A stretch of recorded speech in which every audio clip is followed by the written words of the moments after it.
The long gallery at Ashmore House ran the full length of the east wing, and on the third morning of October 1814, it was the coldest room Cecily Martin had ever worked in. The household had not thought to light the gallery fire before she arrived. She had not asked. The leather of her traveling case had stiffened in the night chill, and her fingers were slow against the catalog ledger as she moved between pedestals and plinths, recording each piece in a hand her old tutor had once called almost too careful. Almost. That was the word that had followed her from Bath to London, from London to this northern county, from her father's house to her uncle's house to this commission, which paid 8 guineas and included the use of a back bedroom until the work was finished. 8 guineas was not very much, and it was also, at present, everything. She was 2 pedestals from the far wall when she noticed what was missing. The rectangular shadows on the dark paneling were impossible to ignore once she saw them. 6 of them, arranged at intervals like the spaces between teeth in a smile that no longer had all its teeth. The wallpaper within each rectangle was a slightly lighter shade than the surrounding wood, and the discoloration had the precise geometry of frames, of portraits removed cleanly and deliberately, not damaged, not relocated to another room, simply gone in a way that suggested they had been gone long enough that the household no longer spoke of it. She wrote nothing in the ledger. The absence of an item was not an item. She had learned that early. The cataloger is in the gallery. Lady Gwendolen Prest's voice reached her from the open doorway before the woman's skirts did. She spoke to someone behind her in the hall, not to Cecily, and used the word without courtesy. Not Miss Martin, not the young woman, the cataloger, as though the function had swallowed the person whole. Cecily set her pen against the ledger's spine and turned. Lady Gwendolen was a narrow woman of perhaps 60, dressed in the deep plum favored by ladies who wished to appear in mourning without committing to it, and her gaze moved across the room with the cool inventory of a woman checking her own possessions. Her gaze crossed Cecily and did not pause. "The Duke will not require the blue withdrawing room this morning," Lady Gwendolen said, addressing the footman who had appeared at her shoulder. "Direct her to begin there after the gallery, not before." She said her without looking at Cecily, and then her skirts turned and she was gone, and the footman gave Cecily a careful apologetic look and closed the door behind himself. Cecily stood in the cold gallery with its 6 bare rectangles and did not move for a full 10 seconds. The space where the portraits had hung looked back at her. Then she picked up her pen, opened the ledger to a fresh page, and wrote, "Long gallery. Note 6 portrait spaces currently unoccupied. Dimensions to be recorded if items are located elsewhere in house." She underlined the note with a single ruled line and moved to the next pedestal. She had been at Ashmore 4 days before she encountered the Duke himself. She found him in the blue withdrawing room, which she had not yet begun to catalogue, standing at the window with his back to the door. He was taller than she had expected from the household's description of him, and the set of his shoulders had the particular stillness of a man accustomed to filling space without effort. Edmund Vane, the 4th Duke of Ashmore, had the kind of face that suggested it had once been capable of warmth and had decided against it. He was perhaps 35, with hair the color of wet slate and a jaw that had hardened over time into something resembling a commitment. He did not turn when she entered, which she took as evidence he had heard her and chosen not to acknowledge it. She crossed to the first cabinet and began opening its doors. "Miss Martin." His voice was level and low, not a greeting, a placement. She turned. He was looking at her now, not with the appraising sweep Lady Gwendolen had used, but with a different attention entirely, a focused and almost unwilling noticing, as though he had tried not to look and found he had looked anyway. His eyes were the gray of a sky that had decided not to commit to rain. They were fixed on her with a precision that made her aware of the exact distance between them. "Your Grace," she said, and waited. "The east bedroom has no fire in the mornings." He said it without preamble, without apology, as though it were a fact he had just received and was routing to the correct person. "You will use the small sitting room off the main corridor until the grate is seen to. There is a writing table." She had not told anyone she was cold. She had not told anyone that she began each morning wearing her thickest shawl until the light improved, enough to work without it.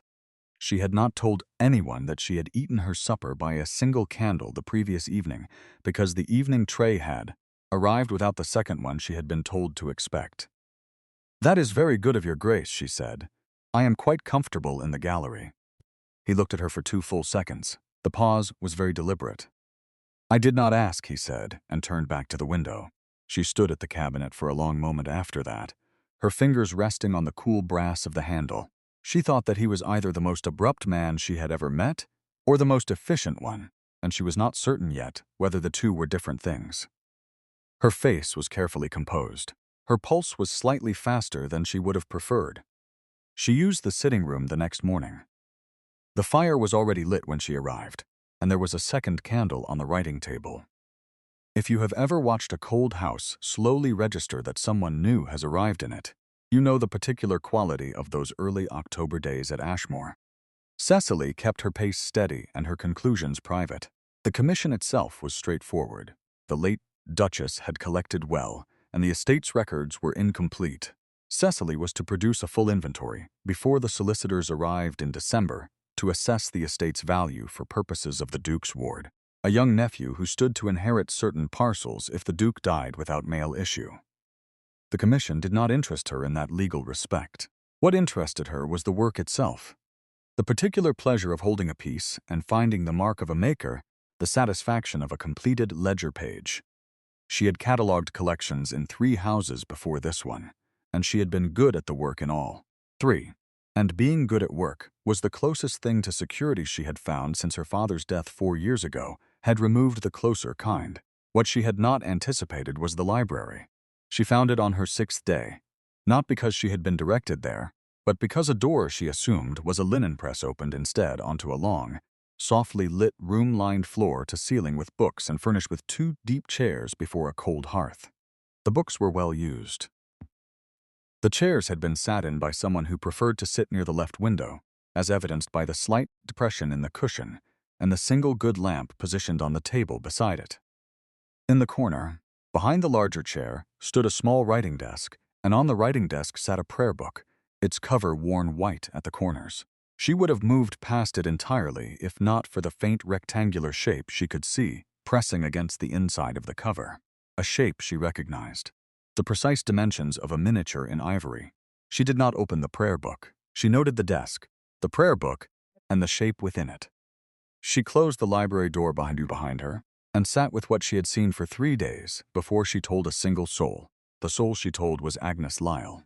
Mrs. Agnes Lyle had been housekeeper at Ashmore for 22 years, which meant she had been housekeeper through the Duke's father, through the 4th Duke's arrival at his majority, through the marriage to the late Duchess Dorothea in 1811, through the 3 years of that marriage, and through the burning of the portraits in the autumn of 1813.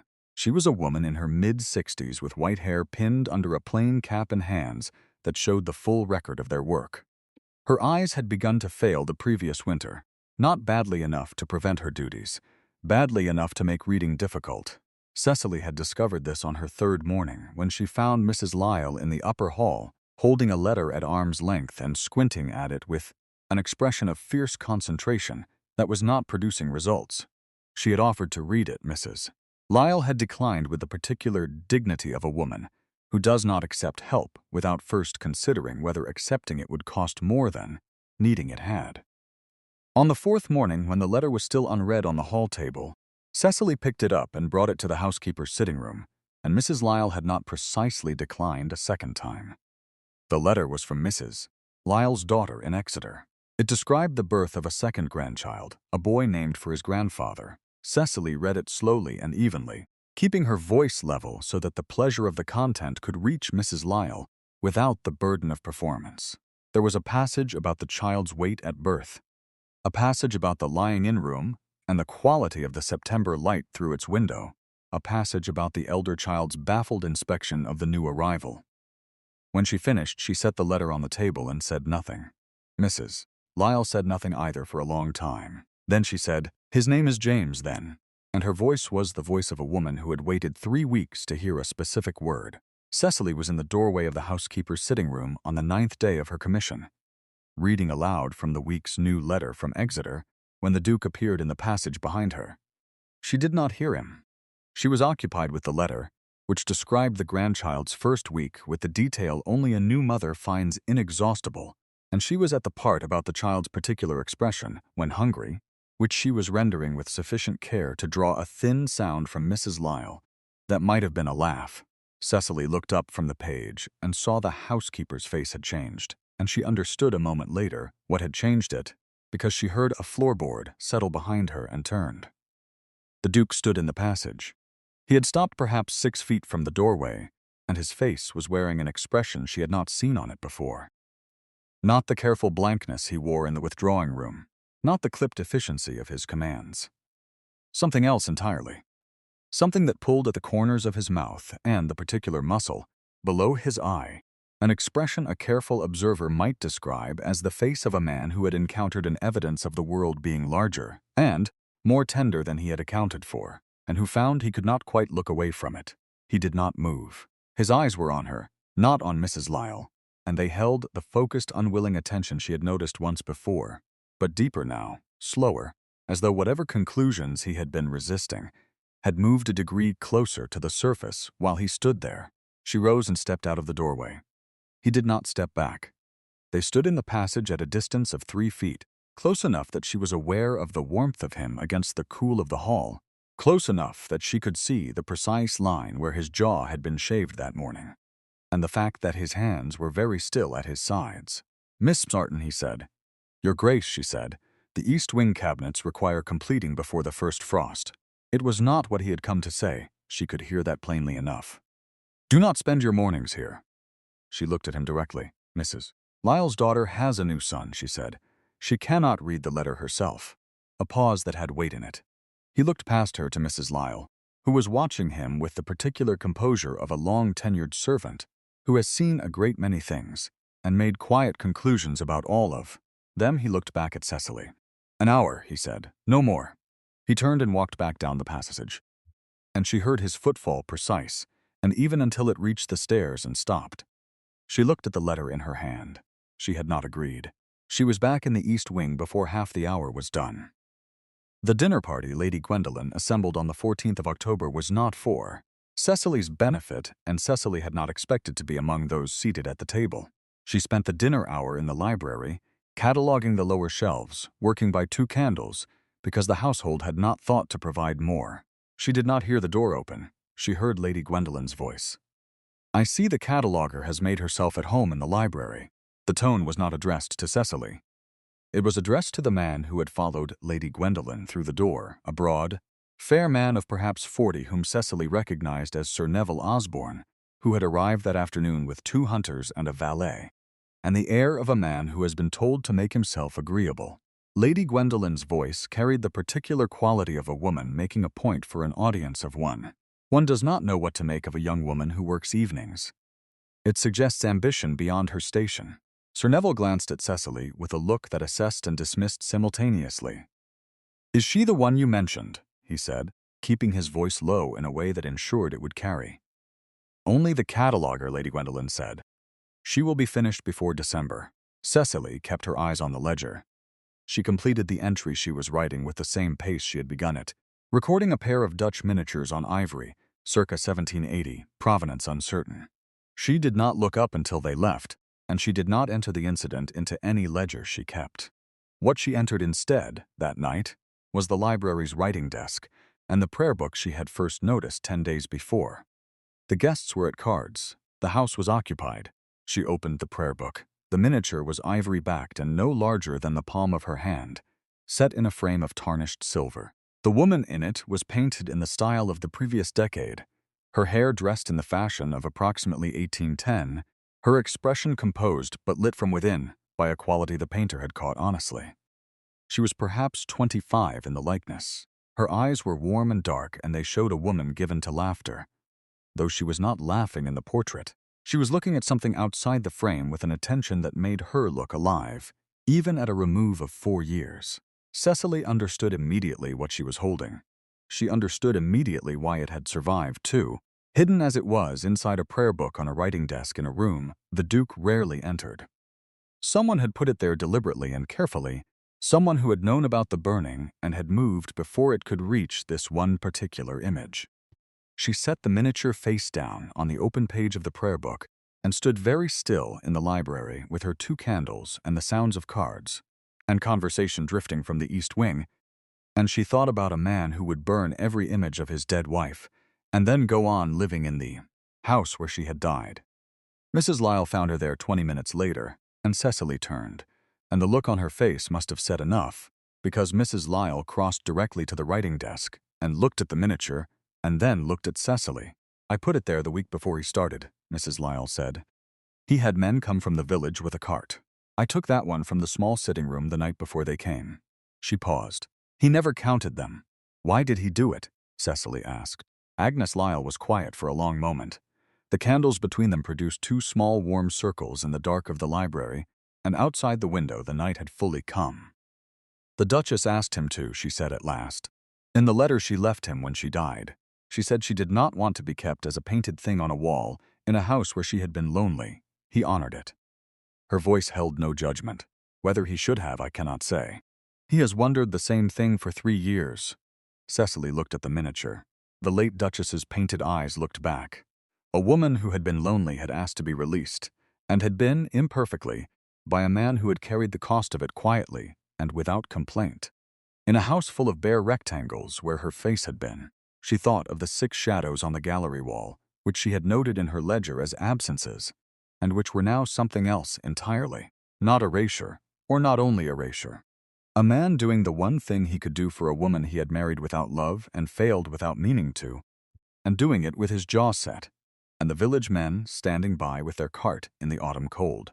She thought of the prayer book on the writing desk and the lamp left beside the better chair, the lamp positioned by someone who had sat there regularly, who might have taken the chair on the right side of the hearth as a habit, who might have read there in the evenings of the 3 years this had been his marriage. In a room the household did not enter without reason. She thought that grief wore many shapes, and that she had been cataloguing this particular shape for 3 weeks, without knowing the maker's mark. The next morning she went to the east wing as usual. Edmund appeared at the end of the corridor at 9 o'clock, as he had begun to do on certain mornings without apparent purpose, and stood near the window while she worked at the first cabinet. He asked her twice whether an item she had in her hands was one she had seen similar to in another collection, and both times her answers produced something in him that was not quite interest, and not quite something else, something that lived in the narrow space between attending and caring, and both times he did not move away when she might have expected him to. On the third question, which was about the provenance of a small Dutch seascape she had set aside for further research, the question lasted rather longer than the subject required, and they were both standing very near the window when it ended. On another such morning he said, "The Duchess collected the portrait miniatures herself, the ones that were here before her." He was looking at a cabinet she had already catalogued, his hands clasped behind his back. "Yes," Cecily said. "The provenance is clear from the brushwork. She had a strong eye." He looked at the cabinet. "She did," he said. The 2 words arrived from somewhere very far back in him, and she felt the weight of what was behind them and did not press. The invitation to stay for the Christmas quarter arrived in writing, slipped under the door of the back bedroom on the 19th of October, in the Duke's own hand. It was 4 lines. It offered an extension of her commission to cover the full east wing, the library, and the smaller collection in the north rooms. It offered 12 additional guineas. It said nothing else, and said nothing else with considerable precision, which she understood as a form of respect. She was composing her acceptance the following morning, when Lady Gwendolen appeared in the doorway of the east wing and announced, in the tone of a woman delivering information she had been looking forward to delivering, that the Duke had determined her commission would conclude at the end of the month as originally arranged. Cecily set her pen down. "I received a letter from His Grace yesterday," she said. His Grace's correspondence is sometimes issued without full consideration of the household's arrangements, Lady Gwendolen said, with the certainty of a woman who has managed a household long enough to confuse management with ownership. "Sir Neville has proposed to extend the Ashmore estate's management under a new arrangement. His Grace will wish to review the books himself in November. The cataloguing can wait."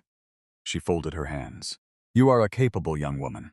I am certain you will find another commission without difficulty," Cecily said.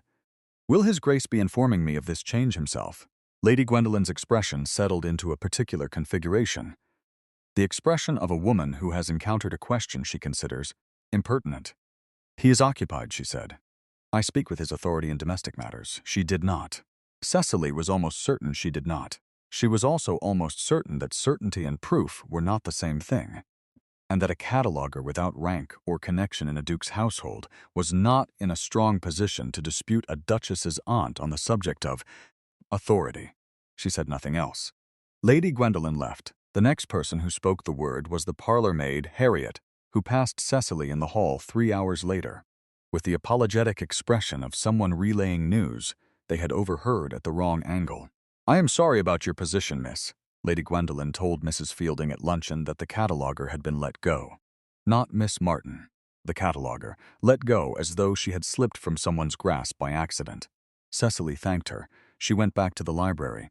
She sat for 7 minutes in the deep chair before the unlit hearth, and she did not reach for the prayer book, though it was on the desk 3 feet away. And she thought about the Duke's 4-line letter, and the East Wing cabinets, and the quality of those, mornings in the corridor, the way he had stood near the window without any practical reason to stand there, the way his questions about provenance had lasted longer than the subjects warranted, the way he had looked at her in the passage outside Mrs. Lyle's door with an expression she had no word for. She permitted herself exactly 7 minutes of that thinking, and then she rose and went to find Mrs. Lyle. "She does not speak for him," Mrs. Lyle said without hesitation. "I know," Cecily said. "I cannot prove it. You could ask him." The thought of asking Edmund Vane whether he knew his aunt had dismissed her without his authority was a thought that produced in Cecily a sensation so complicated she did not stop to name it. What she felt beneath the complication was simpler. She had been useful here. She had done her work well. And something in those mornings in the East Wing corridor had been, whatever else it was, real. "I am going to pack," she said. She was wrong to do it. She knew she was wrong to do it. Her hands packed anyway, methodically. The same hands that had catalogued 231 items and read 11 letters aloud to a woman whose eyes had failed her and set a Duke 4-line invitation into the best drawer of the writing table in the back bedroom. She packed her spare gown and her shawl and her father's small compendium of Dutch painters, which was the one thing she had from him that she carried everywhere, and she closed the case and carried it downstairs. She was in the front hall with her traveling case when she heard the drawing-room door open. The end of October gathering was not a formal assembly. Only the same county families Lady Gwendolen preferred, seated in the Ashmore drawing-room for tea and cards, 8 people including Sir Neville at the far end of the room near the fire. The Duke stood at the opposite end, near the window, in the posture of a man who had agreed to be present and nothing more. He had not yet seen her. Lady Gwendolen had. Her gaze found Cecily's traveling case with the particular attention of a woman confirming an expected outcome. "Miss Martin is departing," Lady Gwendolen said, to the room rather than to anyone in it, in the pleasant tone of a woman announcing a conclusion that had been foregone. "We thank her for her service. The cataloguing has been tidily done." The room received this with the mild interest of people absorbing information that does not directly concern them. 1 or 2 faces turned toward Cecily with mild curiosity. Sir Neville looked at the fire. Edmund turned from the window. He looked at the traveling case first, then at her face. The expression that crossed his in the following 3 seconds was the most unguarded she had seen on it, and it was not an expression of polite surprise. It was the expression of a man who had calculated for a certain future and had just been informed the calculation was wrong, and who was taking the measure of how wrong, and who did not like what he was measuring. He crossed the room, not quickly, not with urgency, with a kind of deliberate, unhurried precision that covered the distance in a way that made the room feel very short and made the people in it feel very present, all of them watching without appearing to watch, the way a drawing-room full of county families can watch something when they have collectively decided it is worth watching. He stopped in front of her. He was near enough that she was sharply aware of the warmth of him, as she had been in the passage outside Mrs. Lyle's door, as she had been on those mornings by the East Wing window. "You are leaving," he said. The words were level and low. "I was told the commission had concluded," she said. "By whom?" It was not a question. She answered it precisely. "Lady Gwendolen told me this morning that you had reconsidered the extension." The room had become very quiet. Sir Neville had turned from the fire. Lady Gwendolen's posture had taken on a rigid quality, the posture of a woman who has deployed a plan and is watching it malfunction in public, before witnesses, in a manner that cannot be recalled or smoothed over with a well-placed, subordinate clause. Edmund did not look at his aunt. He looked at Cecily with the same focused, unwilling attention that had been building since the first morning in the withdrawing room, and she saw it fully now, stripped of the layers of restraint he had stacked over it across 3 weeks. And what was underneath those layers was not cold. It was the opposite of cold. It was the expression of a man who has seen someone clearly for a long time and has finally stopped pretending otherwise, and who is now prepared to pay whatever that costs in front of however many witnesses happen to be present. "My aunt was mistaken," he said. Lady Gwendolen made a sound that was not quite speech. Then she made it into speech. "Edmund, the arrangement with Sir Neville requires that the household accounts be available without interruption from outside parties, and I have explained to Miss Martin that her timing is not ideal for the estate's present situation, which you and I discussed at some length only last week. And surely you can see that a temporary suspension of the Cataloguing Commission is the most sensible course of action, rather than a permanent continuation of an arrangement that was never intended to span the winter, and Miss Martin herself has agreed that the work might equally be completed at another time by another party appointed at your discretion, so I cannot think why we are standing here discussing it, as though it were a matter of great consequence, when it is quite simply a matter of practicality and convenience." The speech arrived with considerable speed and a great many subordinate clauses. When it was finished, the room was very quiet. Mrs. Fielding near the fire set down her cup. One of the county women near the window stopped her needlework. The fire made its small sounds and nothing else did. Edmund looked at Lady Gwendolen. What passed across his face in that moment was not anger and not satisfaction, and not the cold efficiency that had organized his expressions before. Now, it was something plainer and more costly. It was a man who had allowed someone to manage him for 3 years out of grief and distraction. Finally recognizing what that management had reached for, he turned back to Cecily. His voice was the same low and level register it always was, and it carried to every person in the room without effort and without volume. "Miss Martin catalogues this house," he said. "She will also keep it." Lady Gwendolen's spine went rigid.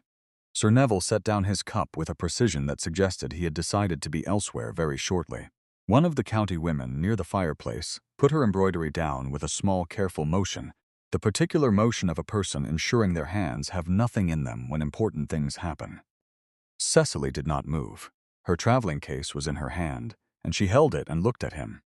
And there was a very long pause in which she decided whether to accept the thing he was offering, the thing that was both a household and everything the household implied, the East Wing in winter, and the library, and those mornings by the window, and 12 additional guineas, and the full account of what a man looked like, when he had decided to stop pretending, and in which she concluded, with the same precision she brought to a ledger entry, that the pause was unnecessary. She set the traveling case down. He looked at it on the floor between them. Then he looked at her, and for the first time in 3 weeks and 2 days, his face showed the thing it had been withholding, which was more specific than warmth, which was the expression of a man who has stopped pretending and found, on the other side of it, that he had not lost what he feared he would lose. He offered his arm. She took it. They turned together toward the room, and the room looked back at them, and Lady Gwendolen stood very still at the edge of it, with her plan lying open on the floor between them like a page that had been set down and would not be picked up again. The autumn after that was a different season than the one Cecily had arrived into. She finished the East Wing by November, and the library by the end of the month, and the solicitors arrived in December and found the inventory the most complete Ashmore had produced in 40 years, and Mrs. Lyle read her daughter's letters now with the pair of spectacles. Cecily had arranged to be sent from London, and Sir Neville did not return to the house, and Lady Gwendolen returned to her own establishment in Bath in late November, displaced from the role she had held so long that she had confused holding it with owning it. She wrote 2 letters to Edmund in December. He answered both briefly, with the courtesy he always maintained. The subject of Cecily was not raised in any of them. Edmund did not burn anything else. On a morning in December, when snow had come overnight and covered the gardens in a quiet that made Ashmore feel smaller and warmer than it ever had, he came to find her in the library. She was at the writing desk. The prayer book was open in her hands, and the small ivory miniature lay in her palm. And she was looking at the painted face of a woman who had asked to be let go and had not quite been, because Agnes Lyle had put her somewhere safe, and safe had turned out to be here, in a house that was becoming something different than it had been. He saw the miniature from the doorway. He did not step back. She rose and crossed to him and placed the miniature in his hand and closed his fingers around it without speaking. He stood very still, looking down at his own closed hand. Outside the library window, the snow was still falling, unhurried, covering the lawn where the gardens had gone quiet for winter, covering the long east wing and the bare gallery where 6 rectangles of lighter wall had once marked the silence where portraits used to be. His breath released slowly. He looked up at her, and what was in his face was not grief, though it had come through grief, and was not peace exactly, though it had the quality of peace, and was something she understood without having a word for it in any of the languages she had been taught. He returned to Dorothea what was owed, an honest feeling, offered at last. The miniature came to rest on the mantel of the small sitting room where the fire was kept lit through the whole of winter, the only painted face now in the house. It faced the window.